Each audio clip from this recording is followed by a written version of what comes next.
Welcome back, everyone, to another episode of the Life and Sound podcast. I'm your host, Kid Capone. Today, I have an amazing guest with me, Zen Tachi. He's a 16-year-old DC-based artist and composer who's done work with Kanye West, Roddy Ricch, and Gucci Mane. I'm excited to have him on the show. I know we're about to have a great conversation. Zen, how you doing today? Doing good, man.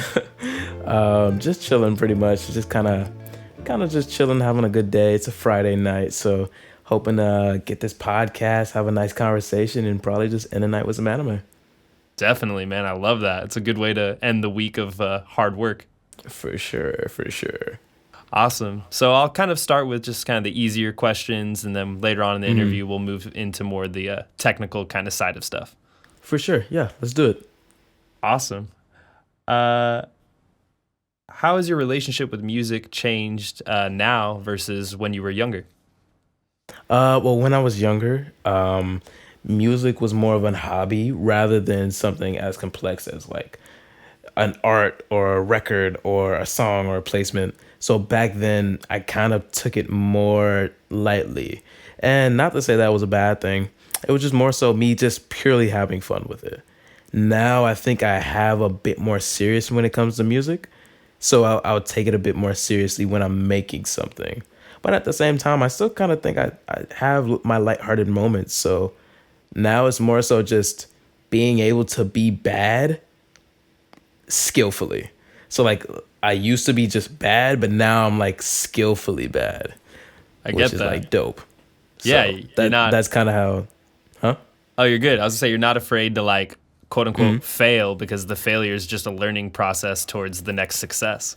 For sure. And plus on top of that, sometimes you just have those moments where you just want to do something goofy, man. Like, I mean, you know, not everything has to be a placement. Like you could just do whatever sometimes, even if you're vibing with your homies, because that's like the most fun times. And on top of that, it kind of eases up your mind when you're thinking about music. You don't want to always think about, oh, I got to get a Drake pack. Oh, I got to get a Lil Baby pack. Oh, I got to get placement. You know, like it's not, you're kind of gonna like just kill yourself just trying to harp on that too much all the time. I feel turn that. into a zombie. Yeah, man. It almost like it's not about the feeling anymore at that point. You're just kind of chasing something that you're hoping to get versus just creating and let it come to you.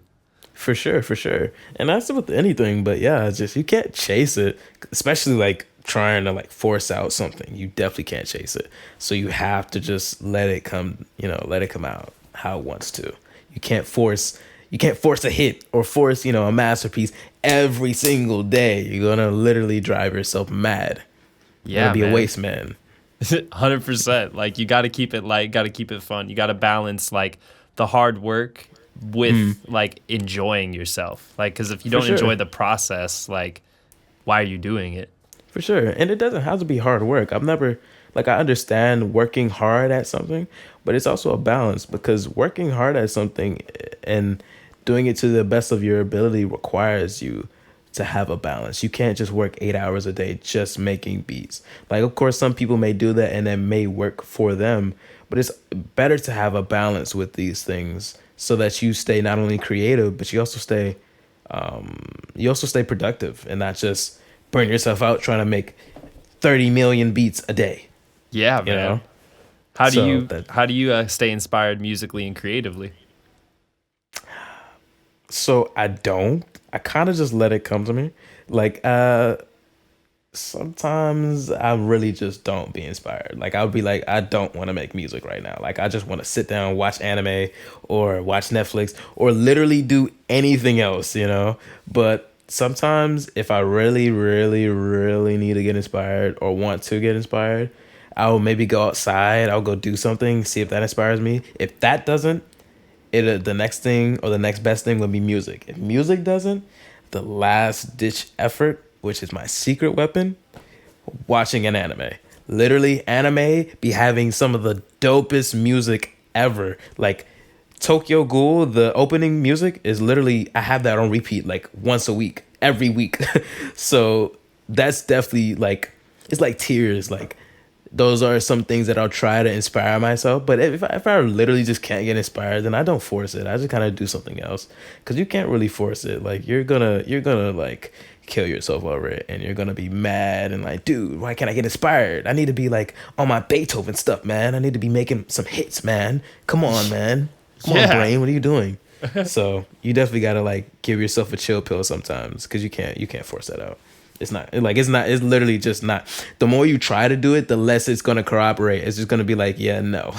It's gonna lock you out your phone type of thing, you know? It's like, true, man. So very well said. And I love that you just kind of follow your joy in those moments, and you just let that kind of be your guide. Like if you're not feeling joyful creating in that moment, you're not gonna force it. You're gonna go do something that brings you joy, and then that'll end up working out better than just sitting there like trying to force through the problem. yeah, for sure. You can't. I think a lot of people try to like push through it, and it's like trying to break a concrete wall by like walking through it. Sometimes you have to figure out different solutions for different things. So maybe you just never feel inspired, or you're always tired. You know, you got to really look at what issues around you that are affecting that, and really, rectify them. Because sometimes it may not even be you. It could be like just the fact that every time you wake up, there's 70 Dorito bags on your bed, So like little stuff like that are definitely gonna set you apart when it comes to being productive freely and being productive in a controlled manner, like setting up your environment, priming it, stuff like that. And that's just for everyday stuff. Even like going to the gym. Oh, I don't feel like going today. Make it so that you literally have to go and move all your gear out the way just to leave your door, just kind of priming yourself. So with music, that would be like, maybe you just put your guitar in your bed every time you go to sleep. So every time you wake up, start playing, Yeah. Do a little lick before you get in the shower. Just something slight that kind of gets you in the mode of, I want to create, and that'll definitely, the little things add up to the big things. So you'll notice yourself, maybe little things that you do will start to add up, and you'll start to feel more creative, and you'll start to do more, and you'll start to have more fun. And that's important, because you're going to definitely regret it if you just go on forever, just like, I hate this. I can't get inspired. I make trash beats, Yeah, I definitely had to make a transition in my own life about like 45 or 50 days ago. I stopped smoking weed. I stopped drinking alcohol. I stopped drinking For coffee. sure. Like all of the anything that like I felt like was throwing me out of my creative zone or wasn't aiding me, I got rid of. And then now I'm going to the gym and stuff too. And I feel like since I've made all those decisions, now it's like easier to create. It's easier to, focus and do things. Yeah. I mean, to be honest, a lot of the stuff that we have in our daily lives really just doesn't do anything. Like whether you're like drinking a lot of juice, which is something I do, or maybe you just like sitting on your bed and then you end up taking a nap, and then it's 6 p.m. Just little stuff just kind of taken out of your day, or even like substances. Like me, of course I'm sober. Like I literally legally cannot drink or smoke it, but even just mentally, I've always wanted to kind of stay off of like maybe weed, or not saying it's a bad thing, just saying more so like I didn't want to have a substance inhibiting or like affecting my creativity naturally. So whether it's weed or not, or like different things like that, I always noticed that I didn't really mess with it, even when I was in the studio with people who were smoking. Just more so just around like just too much of something, it's definitely gonna throw you off. And I think the only thing that I really, really want in my daily workflow is like water. That's kind of all you really need. Like even coffee, I've had my fair share, but I think coffee I've never really been into. More so I'm a tea guy. I think I'm a tea guy. But like even that, or like even drinking, a lot of people have to drink just to make beats, or have to go to the strip club, or have to smoke. So being able to be creatively free without having to, I gotta smoke, I gotta take a hookah, I gotta take a pill, I gotta do some coke, just being able to kind of like be freely creative is definitely gonna aid you, especially when you get into like your older ages. Maybe you're 60 and you don't want to always smoke every day. You want to be able to make beats when you're 60 and just chill and vibe, dude. Like no one wants to 100%. just be in a studio with fucking Lil Baby the third smoking weed, making beats, you know? Like you're 60, come on. So it's definitely important to start now. And the Yeah, gym is important too. Like at least for me, I'm skinny, so I'm really trying to get shredded, you know? But even definitely. just health wise, going to the gym is super like a confidence booster, you know? Whether you come back from the gym, you're like, I just came back from the gym. Let's go make some fire shit today. You Yeah, know? Or man. just knowing that you did something productive, even if you don't make any music. Oh, okay, I went to the gym. I cleaned my room. I did some schoolwork maybe, or maybe I just drank water. That's literally all I did today, you know? It's super important to do that for sure. I agree. Keeping like a positive outlook on your life and like having, you know, celebrating even the small wins. Like for me, even if there's days where I don't make a sample, I'll be like, I ate vegan all day. I did go to the gym. I cooked my dog like this fresh meal because I don't feed my dog like kibble or anything. I like make her Okay, like okay. it's like raw W food. yeah, W owner. Yeah. A lot Yeah, of people just be here, take that. yeah, man, and I could go on about that, but you know, just having like Hmm. those small celebrating the small wins, even if you don't For make a sure. sample that day, just being like, I at least drank a lot of water and I was productive in other ways. That is Right. something to celebrate. Right. And that's, to be honest, that's something I don't do. Like a lot of the times I'll be harping on, oh, dude, I don't have my Drake placement yet. Dude, I don't have $1 trillion yet. Dude, I haven't met Elon Musk or Jeff Bezos. What am I doing with my life? I'm literally trash. I can't make any beats. I'm trash at music. You know, like I be getting down on myself, man. Like it'd be some sessions where I just be like, it'll be some sessions where it's like a representation of like Marvin's room, but like just in real life. Like I'm just down on myself, dude, you know? And Yeah. sometimes it gets pretty bad, man, you know, especially when it's like stuff in your personal life. So sometimes it is important to celebrate the, you know, the small wins, because without that you'll just kind of spiral into just kind of like depression. Or Yeah. at least that's kind of how it happens for me. Like I'll just be like, one day I'll be like, okay, I'm doing good. Next day I'll be like, dude, I'm broke, I'm short, I have no money, I have no music, I have no placements. Where are my Drake placements, man?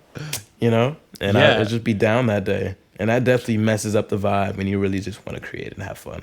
For sure. Yeah, I agree. Like one thing that I've been trying to hold close lately is just framing things as positive. Even if something negative seems like it's happening, like your car broke down that day and it won't start, you could be mad about it for a little bit, but just real like taking a step back and being like, this is happening for a positive reason. Maybe I'm about to learn how to fix my car now, or maybe I'm going to learn Right. something to prevent it from happening in the future, or Right. maybe your car breaks down and then the guy who comes to help you is like, oh, my brother's a producer, he's a manager, he knows Right. so and so. You never know. Oh, right. Oh, my cousin knows Kanye. Hey, it's just nah. Exactly. Stuff like that is definitely important, man. And I think it's also important to, you know, just yeah, keep positive mindset, and more so just kind of let things be sometimes, because sometimes you can't always change everything. So, how did you kind of get your first placement, and how did that stuff sort of come about for you versus just solely making music in your room or alone? Well, my first placement, major placement, because I've had like little placements before. My first placement, like major, just kind of came from like the mentor producers that I was working with the prior past like 2 maybe 3 years. 3 years. So after that, I mean, I still was making music in my room. It was going somewhere. So it was like, wow, this is like the best of both worlds. You know? Definitely. So it came from that, and then it also came from me collaborating with him a lot. So we would get something placed and it'd be something random like, yo, oh, I remember this. And a lot of that stuff came from just, you know, having just being creative and not being bogged down, but like, oh, you got to send this guy a pack, you got to send this guy a pack, and just kind of having fun with it. Where did you get your name as an artist and as a brand? So my name came from two anime. Well, one anime technically, but two anime if you want to really count it. Zen came from Zen Tachi, and Zen like yin yang, cause black and white, and I thought that was so profound at the time. And Tachi just comes literally just from Itachi. Like me personally, he's like top 5 characters, like ever. So those put together, Zen Tachi. That's the mogul that is Zen Tachi, I the love that, man. trillionaire. Yep, the trillionaire in the making. The trillionaire mogul. I love that, man. And then what are some of your kind of future plans for yourself and like your brand as Zen Tachi? Well, as Zen Tachi, because I gotta make this clear. Zen Tachi and like me as a person are gonna be two different things. So like I may do something as my actual name and then do something as Zen Tachi, or do something as another name, or do something, you know? So Yeah. as Zen Tachi, really just branching out, doing different things, different genres of music, exploring that, even different countries, kind of just different sounds. Because at the end of the day, music has no real genre, you know? Like at the end of the day, like literally music theory, all of this stuff is based like tangent. It's basically just compartmentalizing what sound really is, you know? So to be honest, just being able to kind of experiment and do whatever is gonna be fun. So branching out, definitely. You may see me doing something with some K-pop artists, with some country artists, with some underground artists, with some yeets. You know, you may see me doing some stuff with from the likes of Adele to the likes of fucking Playboy Cardi. You know, just having different styles and different sounds and just pretty much vibing. Pretty I much love vibing. that. It's Not just going limiting with the your vibes. creativity. For sure. I mean, I've never done that. It's just getting on a bigger platform where I can like access a bunch of different artists is gonna be fun to kind of experiment with that, you know, and just try new stuff. You know, you may see me, you know, you may see me working on an I don't know, a European rock Afro beat album. You know, just different stuff to just have fun with, and you know, and just create. Definitely. For sure. What is your creative process sort of like? Like, where do you generally like to kind of start a sample? Where do you like to, take it from where you started? It doesn't really have a process more than just my thoughts. Like the only process that really goes on is mostly kind of what I'm thinking about. So whether it's an inspiration or an idea or just doo doo dee doo da da 1 2 3, it could just be random shit. But I'm just kind of letting my fingers just kind of do whatever and see what comes out. And sometimes I actually just thought about it now. Sometimes I do have times where I'll either think of it or ask someone to give me a random topic. So it'll be like cold pizza and Game of Thrones, and I have to somehow make that sound good. So just different stuff like that will kind of get me in my own zone. Is like, okay, how can I make this sound like decent without me just literally going and sampling cold pizza and turning that into a track? Or maybe that's exactly what I do, you know? Just having like different methods of ideas, because the workflow is going to come along with whatever you're making. The idea is where it all starts, you know? So that's kind of really where the workflow happens. Because sometimes I'll have days where I just use Ableton, or I'll just use FL, or I just won't use the DAW and I'll make beats on my phone just to make it more annoying, you know, for myself. So sometimes it kind of happens at random, to be honest. I love that, man. It's like you're never too stuck in one way or stuck in one mode. You're like allowing yourself freedom to try stuff. I can admit that sometimes I feel annoyed because I use FL mostly for like main stuff that I'm doing. Sometimes I do feel like I want to branch out, but I think what my issue with DAWs are now is just that they all have great features, but there's not one definitive, you know? Like FL is great, but it just feels very childish for me when it comes to certain things. Like certain parameters that I may want to change, or certain, like just the fact that there's no mapper for the shortcut keys, which still pisses me off to this day. Why? Yeah. Like stuff like that, like Ableton, it just feels like a blessing to have a key mapper, you know? 100%. But like stuff like that, you know, or like even in Ableton, maybe just the workflow of like efficiency is a little harder for me. So it may not be what I'm used to in FL, or maybe even Reason. I'll try that and make certain things that I want or don't want.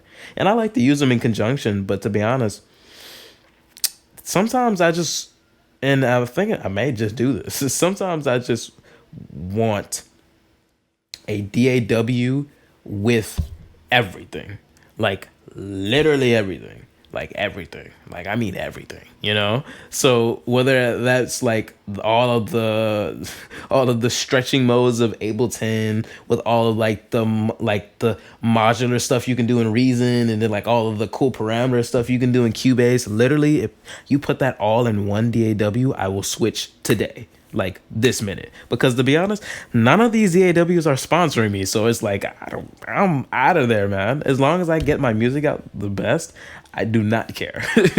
Yeah. Unless someone comes along and is like, yeah, no, we'll sponsor you, we'll give you a couple little things, but even still, I'm gonna do what I like, you know. Yeah, So and if who that knows- means cheating on FL for Ableton, so be it, man, you know. And who knows where that may end up in the future. Maybe you end Yeah. up investing or creating your own DAW that Right. has all those features in one, or you're Right. finding the algorithms and the parameters of each one, and then you're creating suddenly like the best like DAW or library for producers. Like you're creating the next wave. For sure. I mean, the next wave. Well, to be honest, I feel like what I really will probably end up doing is not is either creating an entirely new DAW, or what I'll end up doing is just creating, you know, something that you can just link them between. Because I think that a lot of people have different workflow that they really love in their DAWs. Like FL, I've kind of gotten accustomed to the keys and having my own custom shortcuts. So now I like it. But those little things that I want to add. So being able to like do those things, or even like break the program, you know, and like add my own features in, which is something that I thought about doing, like, because at the end of the day I did pay for it. So it's like, you know, even just being able to kind of go inside the code and like add my own features, whether they're like jerry-rigged or not, I feel like is definitely just another important part of kind of making something your own, you know, just like how you make a drum kit your own and maybe add sounds or whatever, you know. Same thing with a DAW, but it's just more meta. Yeah, definitely. And I feel like that's a very real possibility in the future, like especially with For sure. all of your work and like where you're heading yourself. Like it could definitely be something that will help the world and push us in a new direction. For sure. I think the new direction is definitely gonna be like just utilizing more technology, because there's so many different ways to create music. Like literally so many. And I think they're all super dope. And I just want to be able to implement them all into my workflow so that I kind of can get the best of all the worlds. You know, I can kind of create a multiverse of my own, you know, the metaverse. Yeah. Music edition. I love that. Yeah. What are your daily habits sort of like? You know, when do you wake up? Kind of when do you go to bed? What's your daily routine sort of like? Well, right now it's kind of been modular towards my habits, because right now I'm in a state of change. So my habits maybe used to be wake up randomly, eat food, take shower, make beat, go to sleep. Which isn't like I wanted to make something that's a schedule that's more controlled, and one that is more productive without being overly hassling when it comes to like work. So now my habits will be like, maybe I get up, okay, I have my jug of water over there, make sure I drink that so I can drink enough water each day. Then maybe, I really need to go to the gym, so I'll go early in the morning or later at night. It depends on like how the weather's doing, because in DC sometimes it's so cold, dude. Like I'm literally like freezing, like about to die of hypothermia trying to get to the bus or trying to get to the train just to get to the gym. By the time I get to the gym, I feel like I've already had my workout. Yeah. So, but sometimes I'll try to make sure I go early, or and then also trying to build a habit of eating more, because I'm actually very, very skinny, like very skinny. So eating more with my workouts, just so I can build up a little more muscle, not be too skinny, not be too fat though, and eating healthy as well. Not kind of trying to stay off the sodas now, and stay off anything that'll like make me break out, because I want to get healthy skin, you know. Like my main goal with at least my personal life right now is to like not only be productive, but to like, and this is just like a side note, I'm trying to become like I'm trying to become like model status when it comes to like just me, you know. Yeah. whether it's like the fashion or something. Like I want to be able to see myself as a model. So all of that comes down to like, okay, what is your hygiene like? What are you doing actively? How is like, your little habits and stuff like that. So that's where I'm trying to start, like with my hair, growing that out and grooming it, my facial routine and everything, manicures even, because me personally, I've never been like one of those guys like, ugh, you're getting your nails done, that's weird, that's gay, that's not manly. Yeah. But just trying to get in the habit of being more cautious and having more detail when it comes to my hygiene, so that I can really be like, be the best version of me, man. Like I don't want to, like, and let's say hypothetically I'm like on a date or something, and I like my nails have like dirt under them or something, or like, or there's just maybe I didn't put any cologne on, or just the little stuff. I'm trying to build that up now, so it's just kind of a habit. Definitely. Plus, yeah, for sure. That's kind of when it comes to like my habits, just building those up. So I'm kind of in a state of change. I like that. I'm And a gas. having that vision in your mind of like how you see yourself, the ideal version of yourself, helps you take those actions every day towards having those habits that are going to make that journey easier. Yeah, for sure. And I'll say, when it comes to that, a lot of the times, like for me, it also sometimes stems from a lack of, like I never always think, oh, I can't wait to be this guy. Sometimes I'm like, wow, like I'll be down on myself, and that just kind of comes naturally, because especially in your own like personal life, you'll get insecure. But I think for me, it's just more so like probably kind of a lot of it kind of stems from like just me wanting to be better. Oh, I gotta do this. Why am I not here yet? Oh, well, I'm not tall. Oh my God, yada yada yada. So a lot of stuff will be coming from that, and it'll make me want to do better. But at the same time, the process of doing that in between that, getting to one state to another, can be kind of hard sometimes, because sometimes it'll be like weeks or months where I just feel like terrible. Yeah. And I'll just kind of be just like, I'll just be like, okay, how you've seen like the Drake, the Marvin's Room, the Take Care, the album cover, right? Yes. Not Take Care, but it was what I'm talking about, right? Mm-hmm. Where he's just like, Yeah, that's the Take Care cover. that'll be like me for months on end. Like every time I'm just not doing anything and I'm just thinking, it'll just be like, Oh man. yeah, like, dude, it's like, dude, chill. But at the same time, of course I have that optimism, but it's just kind of trying to get to a better place so that I'm not always like in a state of melancholy, or I'm not always so distraught. I'm not always thinking about my plights. Oh God, like I'm gonna die, like, because sometimes it gets a little overwhelming, man, and it just kind of turns into like just wallowing, and when you wallow too much, you kind of get into the habit of mind, and then it kind of gets hard to break out of. Definitely. I do that a lot. I feel like when you get like kind of stuck in a rut, or if you're in a certain mental state, it's very important to try and break it and switch it, because kind of if you're in a certain place and you dwell in that place too long, it feels like it just keeps showing up everywhere else in your life. You're like, I'm down on myself, I can't break out of this. And then you manifest this world where stuff keeps being like bringing you more down, versus you maybe making a decision or a mental shift, being like, you know what?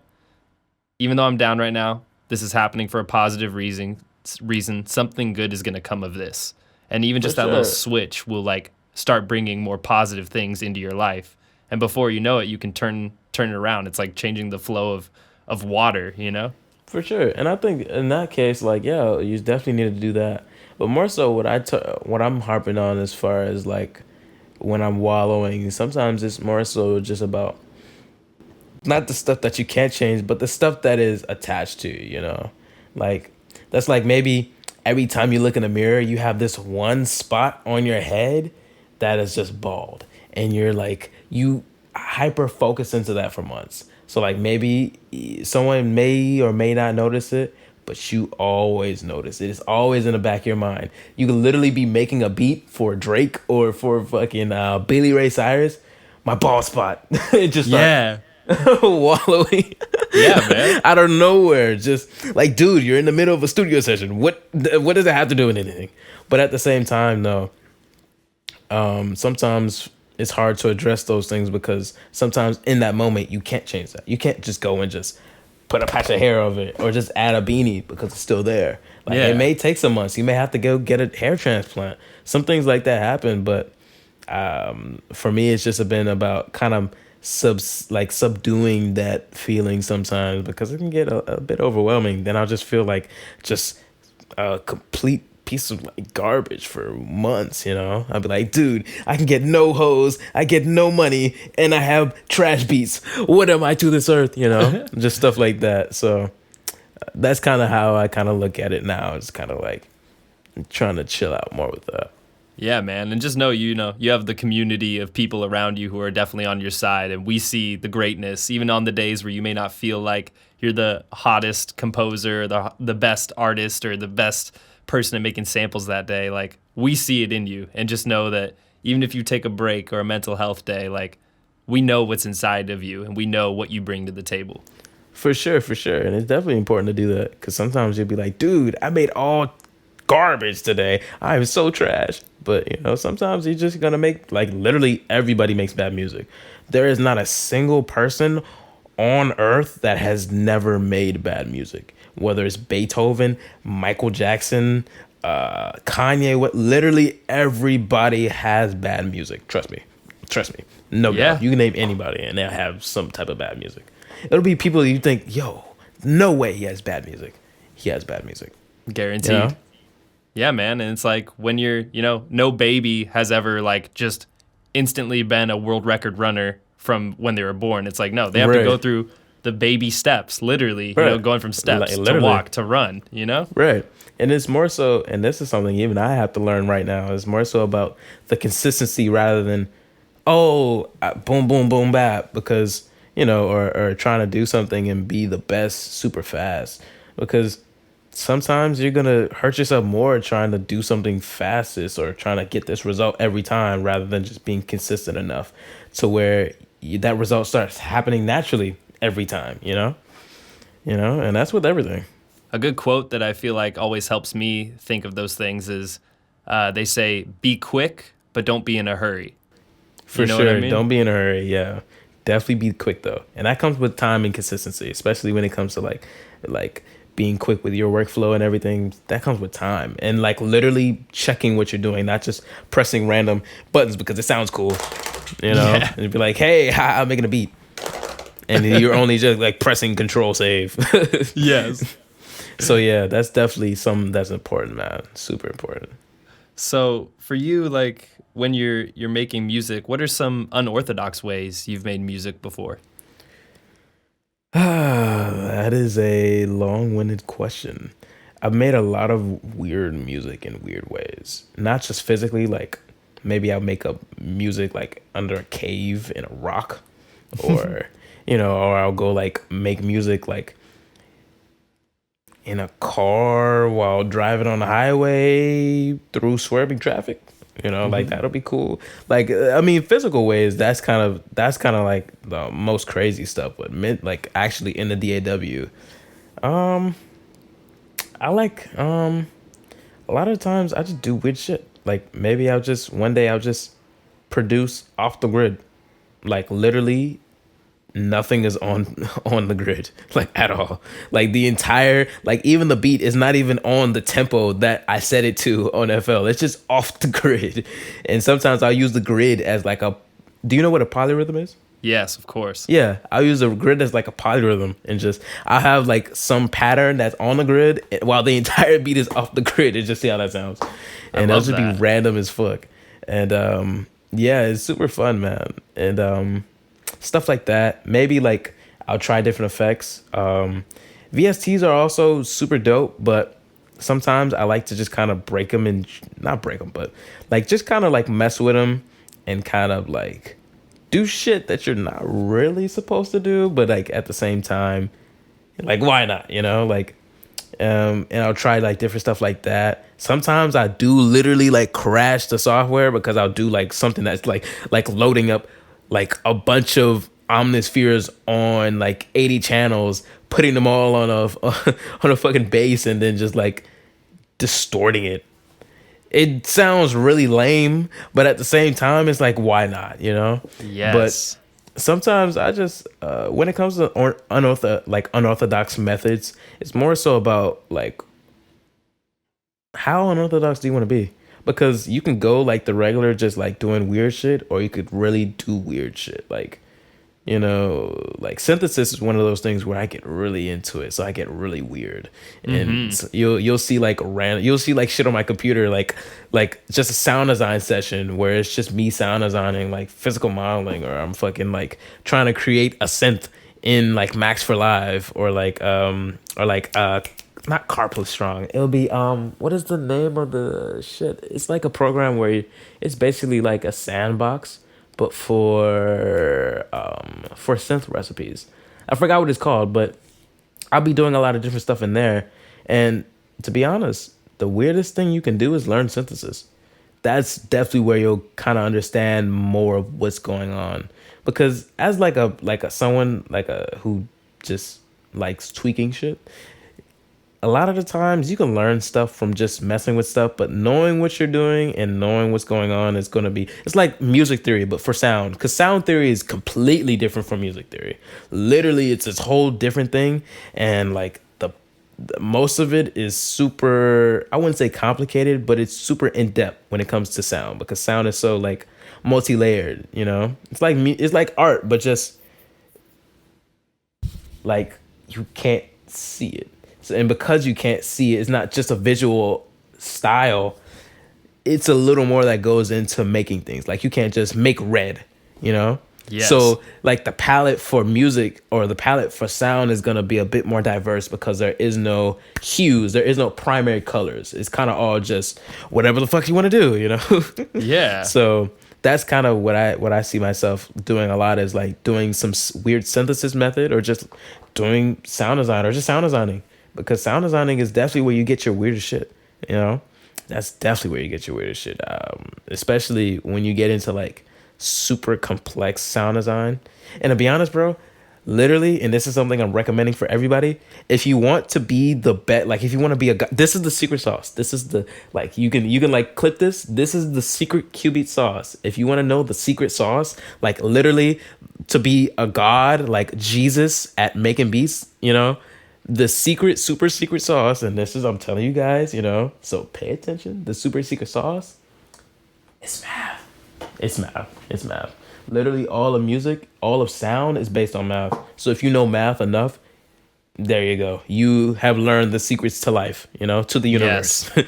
So literally all of synthesis is math. All of actual constructing a record, everything is based on math, whether it's quantization or the actual time signature the beat is in. Even just pitches are all based on math. Even 100%. The 12-tone temperament scale that we use for all of secular music in America is based on math. Like, if you know math enough and you utilize it the right way, you kind of just become like God, you know? It's true. You just become like Jesus. It's like you can walk on water, but like music wise. Definitely. And there's tools that I feel like are really good in aiding you with that. Like, you know, for sure. mean, even knowing, like for me, one thing that I do that's math related is knowing how to like calculate how long, like depending on whatever like tempo you're at, knowing how to calculate how long the decay time is. Like say you have a reverb and you're trying to figure out, I want this reverb to decay for 2 bars or 4 bars. You know, right. doing calculating the math. Right. Yeah, like in milliseconds or something. Yep. Yeah, that's all important, man. But I think the best thing is, because I think partly the reason why I feel like so many people just don't like math is because of how it was taught, you know? Like even me, I found myself not liking math because so many of my teachers would give me techniques that they would use that wasn't personalized to me. And a lot of the times that's also because they don't really cater to your learning style. Like maybe you could be like an audio learner. So someone has to give you sound cues for you to understand a concept. Or maybe you just have to read a book and you get it. Or maybe you have to visualize it and you get it every time you do math. It's different for everybody. and there's no better or worse. But I think because of the education system, it's been made for a certain type of person, because it's not really like, I've never really seen school as fundamental education. I've seen it more so as prep, like job prepping, you know? It gives you enough skills to work your way with different jobs, just enough, you know? But it doesn't really give you enough to chew on, you know? It doesn't give you like enough math to go and code. It doesn't give you enough science to go become a scientist, unless you really, really want to. It doesn't give you enough English to become an English professor, philosopher, and it doesn't give you enough history, because the history is already like super jumbled. So a lot of that is like, a lot of people just get turned off when it comes to like certain subjects like math, history, English, when they're super important to like conveying ideas and, you know, just kind of general, you know, life is kind of based on a lot of those things. Like if you know English enough and like do enough studies on like not just English, but just letters and how language conveys an idea, you can learn about all of these different ways to convey ideas and everything, and like kind of, you know, break the barrier when it comes to language. And same thing with history. If you know enough about history, you can kind of uncover the secrets of the past. Or, you know, same thing with science, become a scientist. Or same thing with math, become a coder. And I say math particularly because math isn't like really like a subject, like math, English, and science, like most of these things are just tools to convey ideas, you know? Yes. So like, for instance, math is going to be the one thing you run into the most in your life. Like science, English, and like of course language as well. But math is going to be one of those things where you run into the most in your life as far as using it. Whether you want to code, you want to do something specific in your like scripting, you're going to run into math everywhere. So knowing how to do it effectively is important. It's a very important skill. Not just being able to count, like actually being able to know the what, the why, and the how, and the why, the how, the what, you know? Yes. And being able to even explain it enough, you know, to truly, or like being able to teach it, because once you can teach it and teach it simply, you know it. You've internalized it. Yeah, you internalize it, and that's super important, man. Like especially because music, or the way we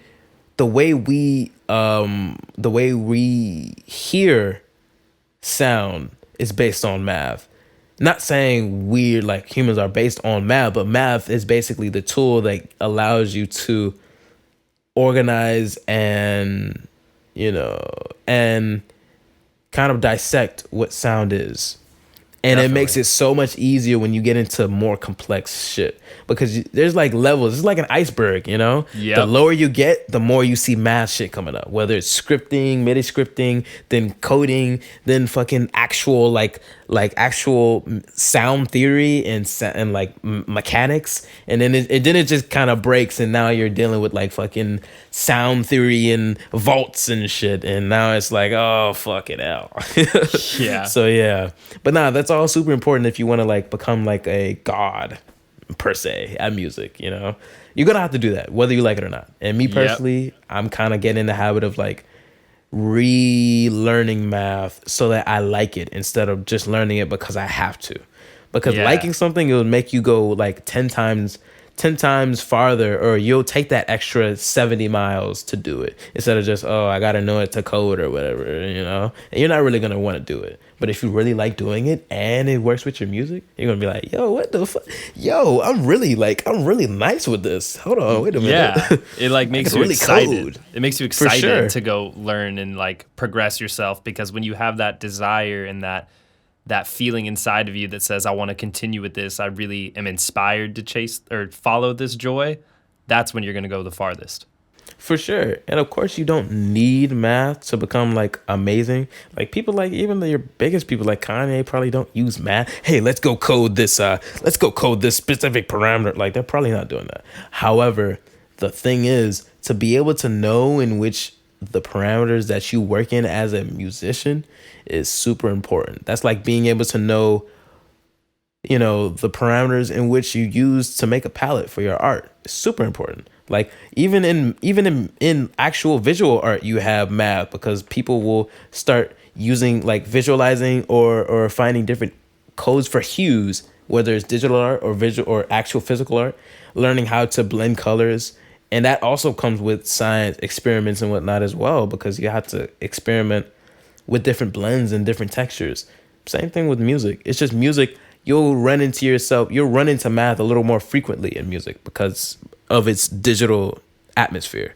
Yes. So being able to code and like mess around with your interface, or just being able to mess around with your digital environment, is going to be important. That's like being the main character in the Matrix, you know? Like you're breaking the Matrix, man. Yeah. Or do you just want to take the red pill, you know? Some people would just be like, just give me the red pill, you know? Or the blue pill. I don't know which one is like the bot pill, but the blue one, or whatever one, you know, that, you know, don't take that. Take the red one. Go crazy, learn and progress. Or you're gonna get to that plateau where it's like, well, what do I do now? I kind of know everything. Which you don't, you know, you're always gonna learn new stuff, but it's just, you can get deep into it super fast, like now, with just learning math. Like Definitely. That will just take you down. Forget a rabbit hole. That'll take you into an ocean. You may drown in it, you know? It's definitely gonna give you a lot of new stuff to learn about. Well, thank you for the secret sauce. We appreciate that. For sure. Super secret sauce. It's advanced though. You gotta level up your character before you can really unlock it, you know? Yep, 100%. For you, when you're making music, when are the times you find yourself having the most fun in the studio or in the process? I think I have the most fun when I think my music is good. 90% of the time, I think my music is really bad. Like, I think it's really like trash. But when I have that 1%, and I'm like, yo, this is actually fire. I'm like, hold on, wait a minute. I'm actually a good producer. I'm actually a good composer. Come on, yo. Come on, stop sleeping on me. But other than that, it's usually when I'm just having fun to have fun. Like, I think I had remixed the ABC song a while ago and turned it into a drill beat and just vibed out with one of my homies. And we were just literally just getting sturdy, pause, just like the dance, chill out, like literally just dancing to it the entire time. It was super dope. But even little stuff like that, making memories and stuff and just having fun is important. I love that. I used to even like when I was with like my prior mentors, we would just have little times where we just vibe out or whatnot. So it's definitely, everybody should do that, you know. Definitely don't sleep on having fun, man. That's important. I agree, man. For sure. What would you say is like your signature sound if you had to define it? My signature sound would be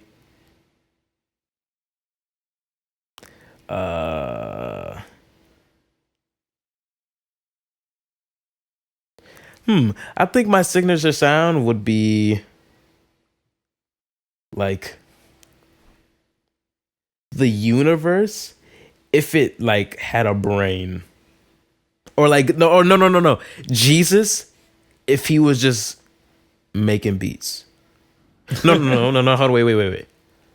Jesus and God if they were like just like really good at making beats. I feel like that's my sound. Jesus 808s. I like that. Yeah, that's my sound. God. No, that's funny, bro.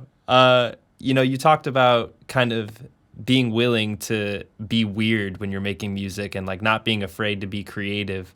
Mm-hmm. Where do you think that kind of stems from in your process or who you are as a person? That like willingness to be creative?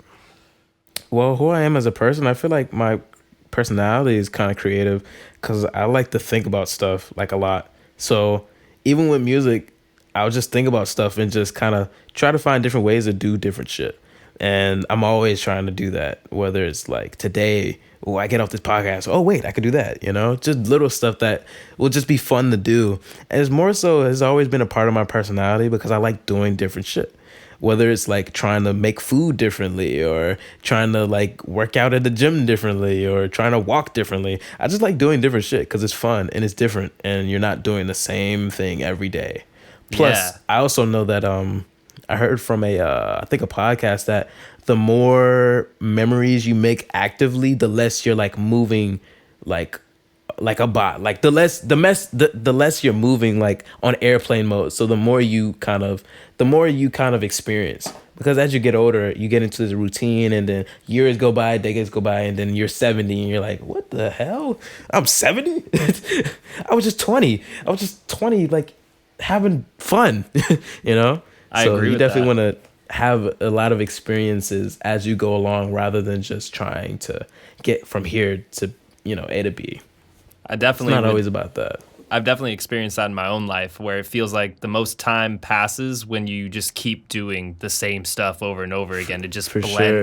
blends together, and then For sure. when you make those big changes, that's when you actually That's when feel you feel like the time most. it feels like time's moving slower then at that point. Yeah.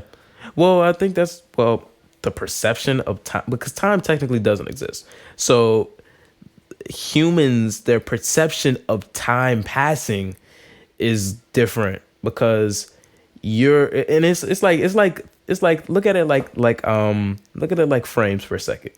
30 frames per second looks very fast, especially if you see if motion blur is involved, looks super fast.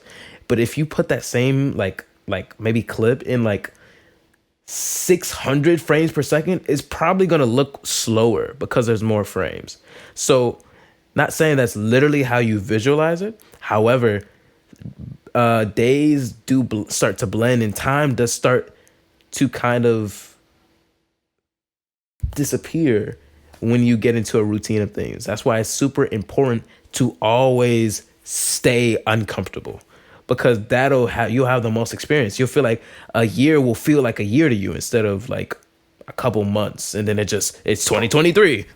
What happened? Wait, right, what happened? It was just February, now it's fucking October. Yeah. So it's important to always get out of your comfort zone.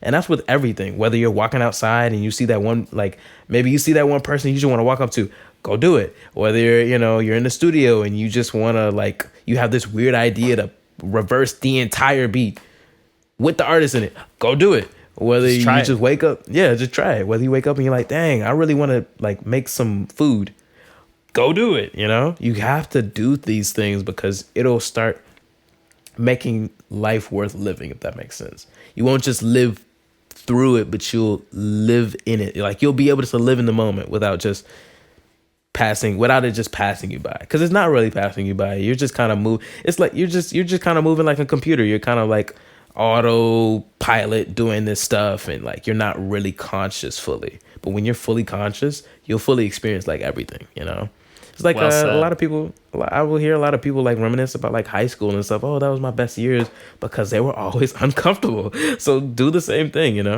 That's definitely important, man. Super important. That's well said, man. Definitely. I definitely thank you for sharing that. For sure. For sure.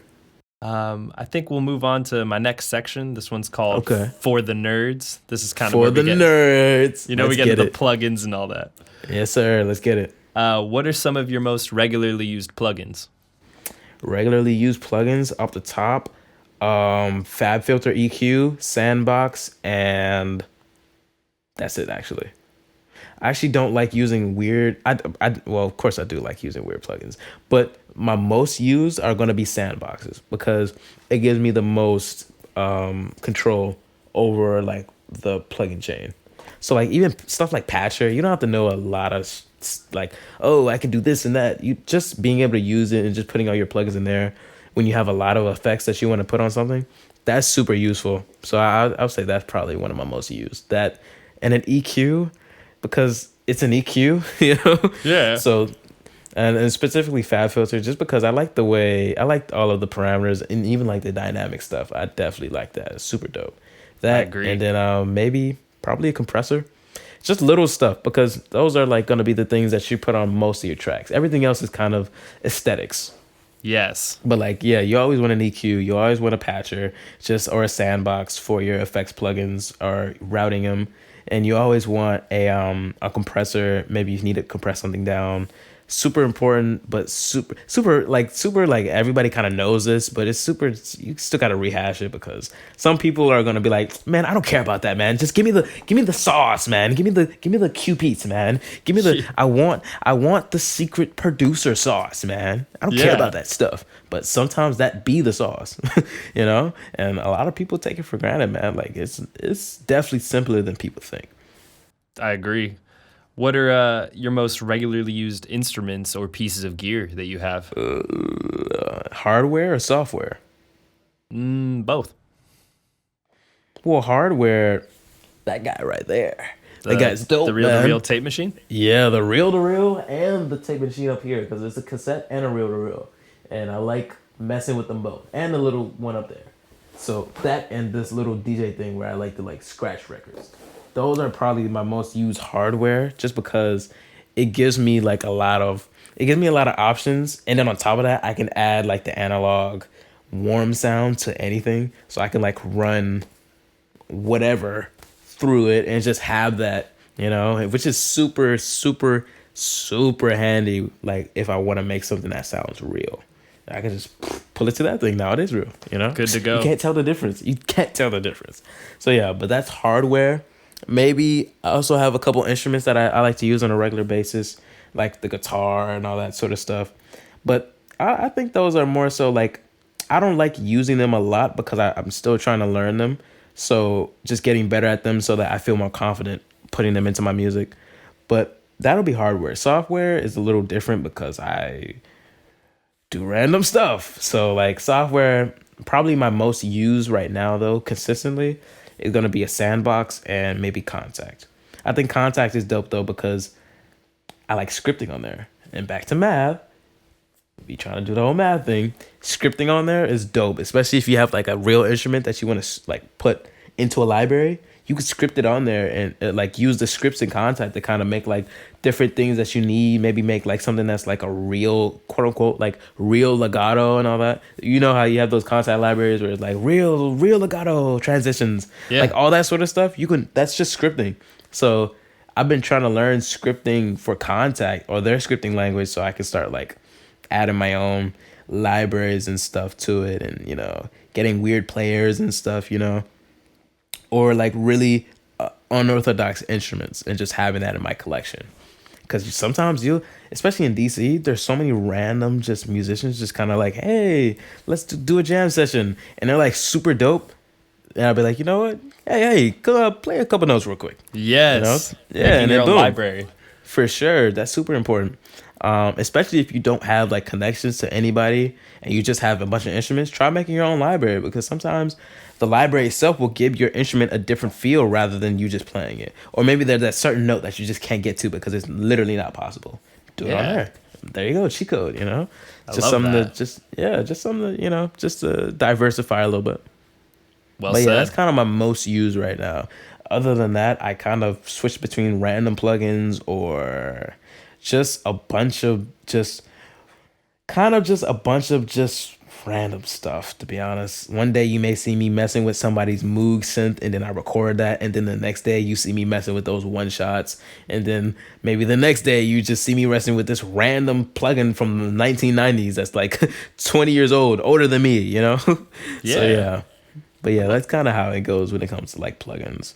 Do you play all the instruments that you hear like in your samples? What do you mean? Like, do you play necessarily like all the guitars that you would hear, or is it a lot of it like mostly programmed and those kind of things?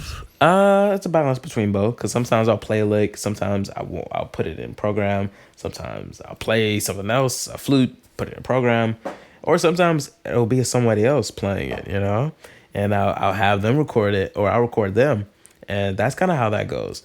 It's kind of a mixture between both, because like stuff like violins, I don't have a violin on hand every day, or like I'm not, like I can't play the violin that well anyway. So sometimes I may have to program that in or get somebody else to do it. So Nice. yeah. I like that. What are some of your favorite ways to transform or reshape a sound once you like find a sound you like? Depends. Sometimes you could give it to a tape, slow it down, speed it back up, do the whole chipmunk sound, the Kanye West style. Or sometimes you just mess with it in a synth or like some sampler and stretch it out or do something weird with it. Or sometimes you just, if you really want to be quirky and nerdy and weird, you can go and like resynthesize it and, basically restructure the sound. But sometimes when I'm being lazy, I actually have stuff set up like presets of just random effects parameter generators.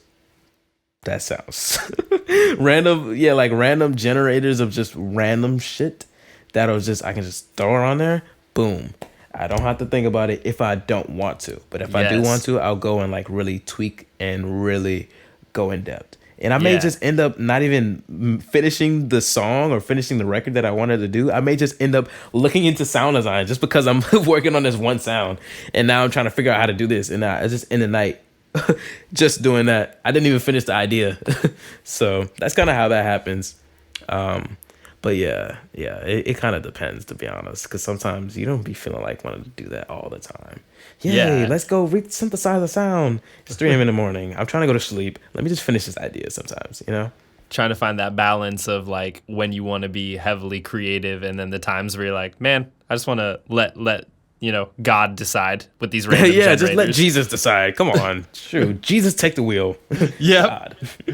What are some of the most underrated or slept on plugins or gear, in your opinion, that you feel like don't get enough attention? Depends on what you think is underrated, because sometimes plugins really are like really trash. It depends on how you use them. Like an underrated quote unquote plugin could be like, I don't know, but it's not underrated though. It's just not used by hip hop producers. You also got to know that a lot of plugins are like sometimes producers in this genre won't use it, and producers in this genre love it. Like for instance, Harmer and Harmless are literally like children of the EDM world. Literally, that's all they use, and it's like understandable. Harmer and Harmless are some great synths, and you could say they're slept on in hip hop because I don't Yes. see anybody just, hey, let's pull up Harmer and go, because what the thing is, you really, really, really have to know what you're doing if you want to do something specific in Harmer. And I mean, and that's in any sense, but if you really want to do something creative in Harmer, you have to kind of know what you're doing.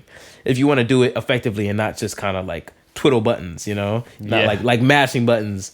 So in like Harmless and Harmer, you could say are slept on, but they're not, because in the EDM world, that's the first thing people go to. Either those two or Serum. It's one of those three. So it's like, it's not really slept on. But like a slept on plugin maybe that I can think of that maybe will help people out is like you know what? Just so I don't be cliche, because I feel like giving someone like names of plugins, they're just gonna go and get it and just kind of add it, and that's gonna be it. The most slept on plugin in like the universe, in my opinion, is Your Brain, for Yes. sure. Yeah. So I know that sounds super cliche. Oh my God, this guy. Just give me the secret sauce, man. I don't care. But the whole thing is like, you can literally use almost any synth and turn it into something amazing if you really know what you're doing. That's Yes. why a lot of the bigger people that know what they're doing, not just big producers, because big doesn't mean great, but a lot of the greater producers like that have really great skills don't have quote unquote secret plugins or like underrated plugins, because they can do just as much as someone with some weird secret plugin with a plugin that you already know about, because it's not really like having crazy plugins. That's like having a bunch of cars but not knowing how to drive, you know? Yeah. It's about the user rather than like, and a lot of people say this, but most people take it for granted because they disregard the fact that you need skill to be good. If you want to be good at like sound designing, or you want to be good at like making psytrance or something, you're gonna have to learn how to do that. You can't just take some fucking Garen, like some fucking Garen presets, put it in your Serum, and there you go. You're a god at EDM now. It's not gonna work like that. It's not how it you works. have to learn, and you got to start somewhere. It's gonna be the most important thing is to be consistent and to and I would say this like, this is gym term, but if you know, like if you go to the gym, you know what I'm talking about. Progressively overload. Yes. So like when starting from the basics, once you master that, go to more advanced stuff. Once you master that, go to more advanced stuff, and kind of work your way through it effectively so that you understand it before going to the next step. Instead of just trying to rush through it because you want to make something cool and that was super dope. Like some of these people are taking that for granted, man. Like you can't just preset your way out of everything. You have to learn. So that's like the most vital, underrated plug in your brain, for sure. For sure. It's the hardest to master though, for sure. That was a beautiful sentiment. I love that I love the phrase just you can't preset your way out of learning. Yeah, you can't. You literally can't. Like, trust me.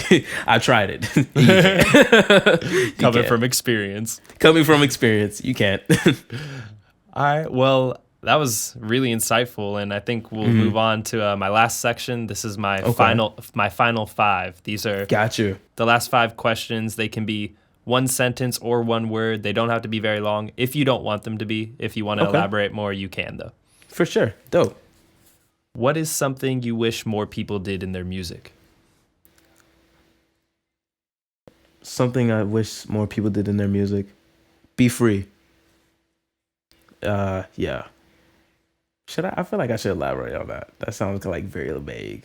Yeah. But I think something that I feel like a lot of people do is cater to an artist, and which is cool when you're trying to like make it a living, which is understandable. That's why I don't say, oh, that guy's, what are you doing? Make music, like some people are making music just to make a living, and that's okay. That's what people are going to do. But I think the most important thing with me is being free, like without restriction. And that means without your own restrictions, whether it's, oh, I have to make music in this key. I have to make music in this DAW. I have to make music this way. I have to make music for artists. I have to make music, Yeah. Sometimes it's good to be free. And that will kind of show your true colors when it comes to soaring. Because sometimes at the end of your life, you will realize how much you missed if you don't be free. Well said. You'll realize how much just kind of I sound like old as hell, but you'll realize how much you may have wanted to, and the worst thing I think you can harbor when it's time for you to die is regret. That sounds like super like morbid. When it's time for you to die, be free. But but that's just kind of for me. Like, I'd rather be known for being that weird guy that was just kind of doing whatever rather than trying to fit in, because at the end of the day, no one cares enough about you to care. So at the end of the day,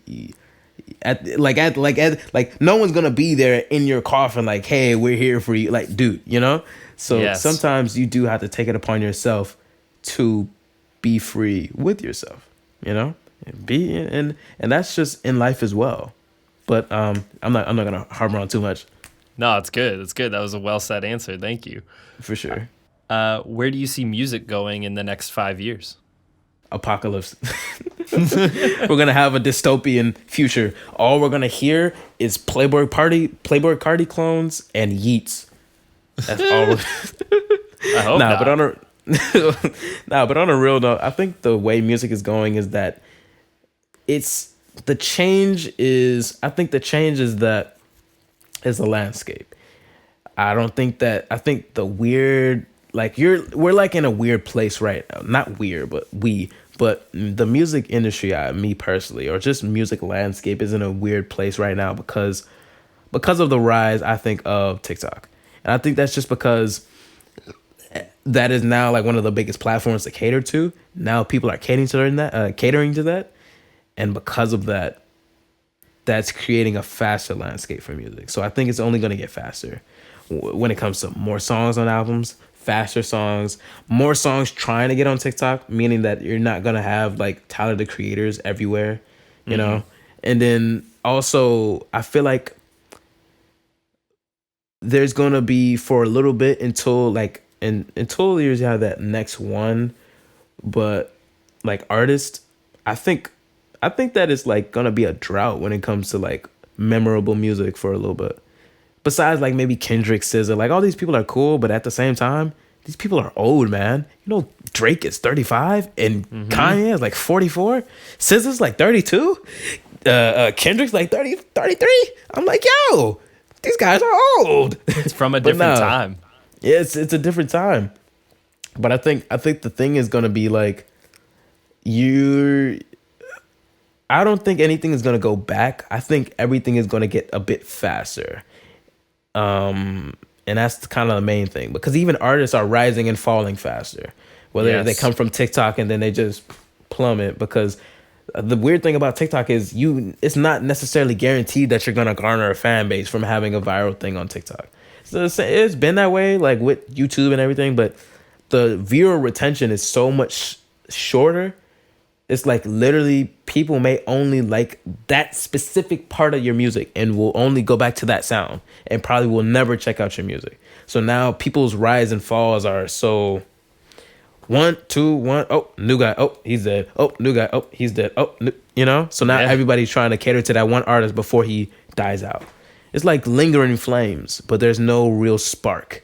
It's like Dark Souls, like people trying to light the fire, but it's still going out, and it just dies eventually.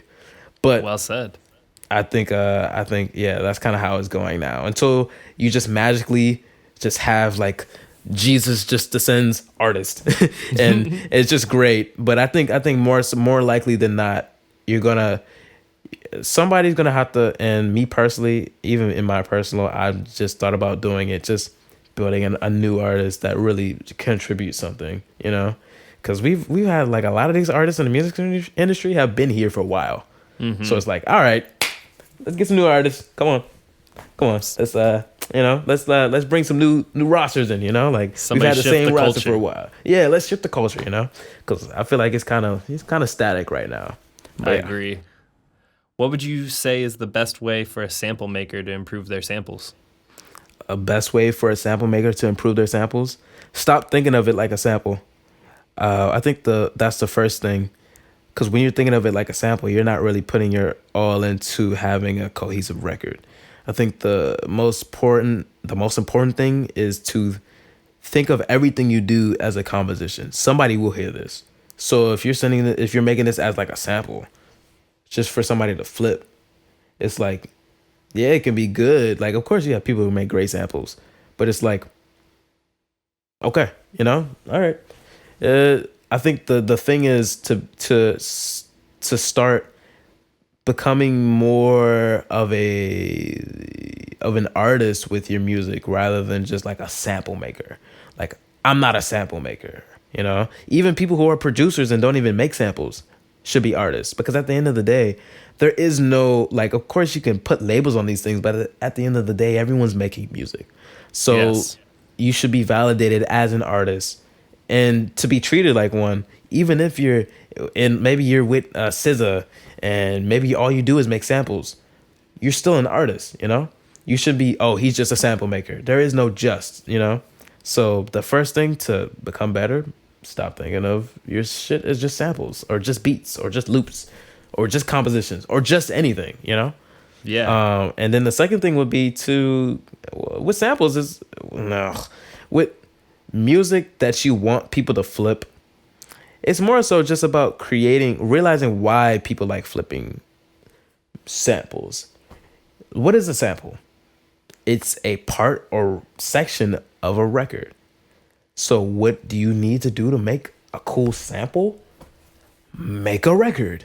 Yes. Go find some people in your neighborhood. Go to your high school. Go grab your homies that play band and all they do is just dum, dum, dum, dum, dum, dum, like trumpet, Make an entire record. Forget the sample. Let them sample it. They may find a random part of you guys just jamming out and like that part rather than what you made as an actual sampleable part, It's more so just about making stuff that is sampleable rather than trying to make a sample.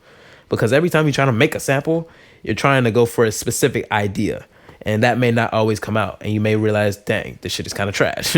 So it's important to hone in on what a sample actually is. And why are you even calling yourself a sample maker, Instead of an artist. Because at the end of the day, we're all artists. Like literally some of the biggest artists of all time do not sing or rap.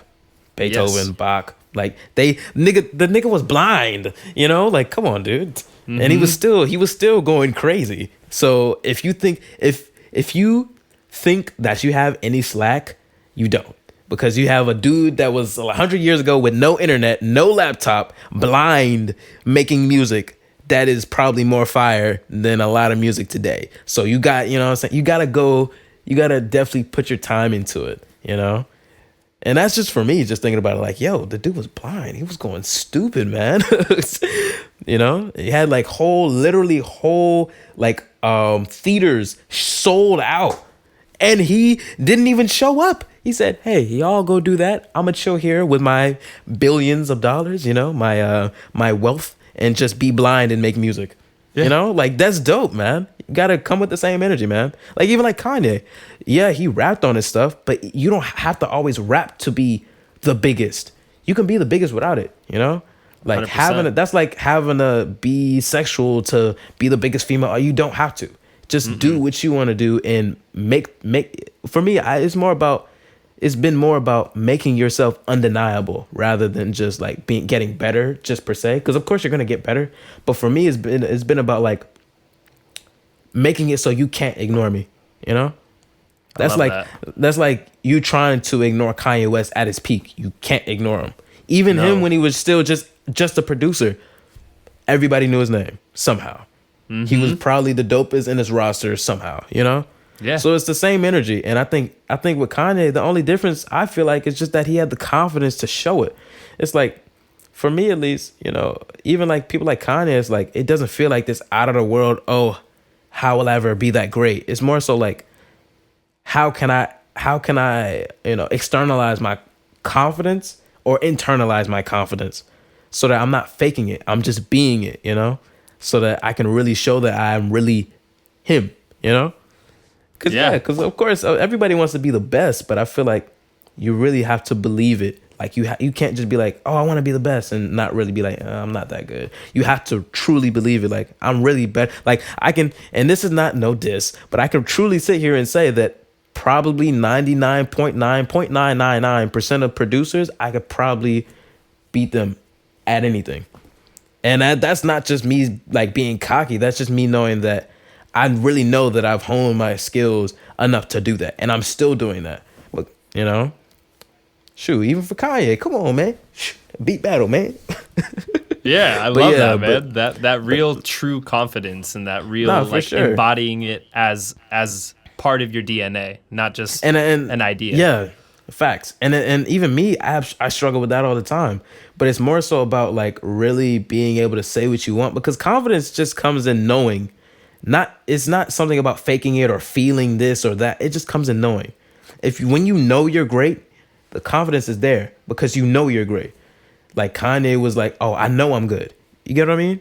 If you know you look good, the confidence is there because you know something. It's factually provable. You get what I mean? And you know it for a fact. It's like it's undeniable. It's like you know this hoodie is gray. Mm-hmm. You know your shirt is white. Mm-hmm. You get what I mean? So if someone comes at you like, man, that shirt ain't white. That shirt ain't white. You have the confidence to be like, this shirt is white. You get what I mean?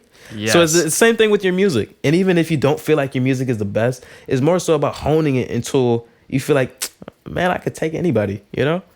And that's just with anything, man. But it's just about having the confidence to even go against people you feel like you feel, oh, you know, not even you know, but you feel like, oh, they're probably better than me. Forget that, man. Still go and do it, because even if you lose 2 times, come back again. Muhammad Ali lost, but he's still one of the greatest boxers ever. So it's like you don't have any excuses. You kind of have to just keep going. There's no excuse. You know, definitely. You got to become great. Well said, bro. Like I agree with that 100%. What would you say is the worst advice you've ever received? The worst advice I've ever received? I've received some really bad advice. Like terrible advice. I think the worst advice that I've ever received so far has been to smoke. I think somebody told me, hey, if you hit the hookah or you hit the smoke, you're really going, you know what I'm saying? You're really going to be better. But I think the problem with that is that you're adding a substance to your workflow. And I don't really like that. I agree. Actually, as a matter of fact, though, that's not even the worst advice, though. I think the worst advice I've ever gotten is probably to not think. I think that's the worst advice, actually.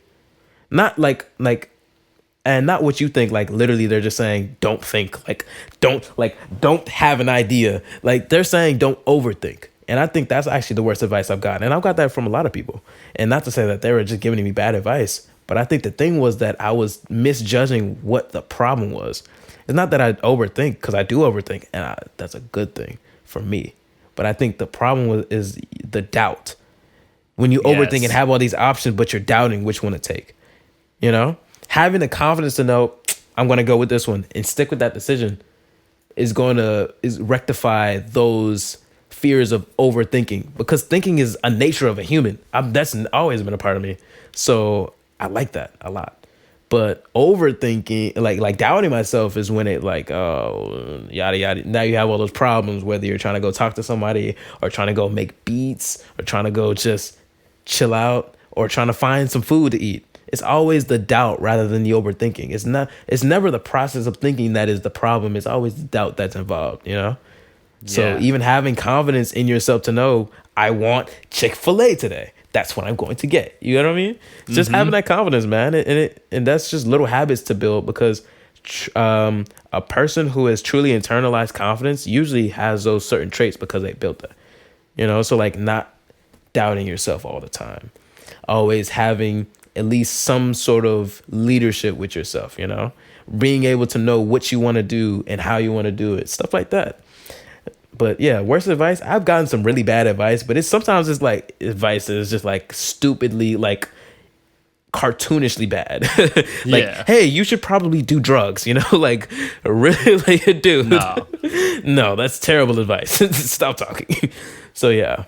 On that note, for my last question for you, what is the best advice you've ever received? The best advice I've ever received? Well, shoot, it's the one I just gave. Is to, stop doubting yourself. And that's mainly because you want to become who you are, you know? Not just, like, when you move through people or move throughout the world and whatnot, you want to be you to the fullest. So that means not doubting yourself and not taking yourself for granted, you know?